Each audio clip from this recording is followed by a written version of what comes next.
ஒரு நிலையிலிருந்து மற்றொரு நிலைக்கு முன்னேற வேண்டும்.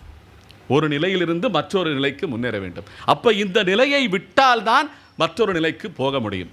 ஒரு கிளார்க்கு வேலை பார்க்கிற ஒரு நபர் மேலாளர் பொறுப்புக்கு போகணும் என்றால் அந்த கிளார்க்கு பதவியை விட்டா தான் போக முடியும். நான் இன்னுமே கணக்கு எழுதுவேன், என்ன இன்னுமே நம்ம சரி பார்த்து அவர்கிட்ட தான் நான் அந்த விஷயத்தெல்லாம் ஒப்பிப்பேன் அப்படின்னு நினச்சா மேலாளர் பதவிக்கு போக முடியாது. அந்த பொறுப்பை அவன் செய்யணும். என்ன, நாதஸ்வர வித்வான் நாதஸ்வரம் ஊதணும், மெத்தளை அடிக்கிறவன் மெத்தளை அடிக்கணும். மெத்தளை அடிக்கிற நாதஸ்வரம் ஊதினு போனால் கதை கட்டுரும், கச்சேரியாக தான் இருக்கும். என்ன, அதுபோல் அந்த வேலையிலிருந்து மற்ற வேலைக்கு உயர்பவர்கள் அந்த வேலையை விட்டால் தான் போக முடியும். இதுபோல இந்த உலக வாழ்க்கையிலே இன்புற்று வாழ்கின்ற நாம் எல்லாமே உயர் பதவி, பிறவாமை என்ற உயர் பதவி. எப்படி? பிறவாமை என்ற உயர் பதவி. அந்த உயர் பதவிக்கு போகணும்னா இந்த உலக வாழ்க்கையை விட்டால் தான் அந்த உயர் பதவிக்கு போக முடியும்.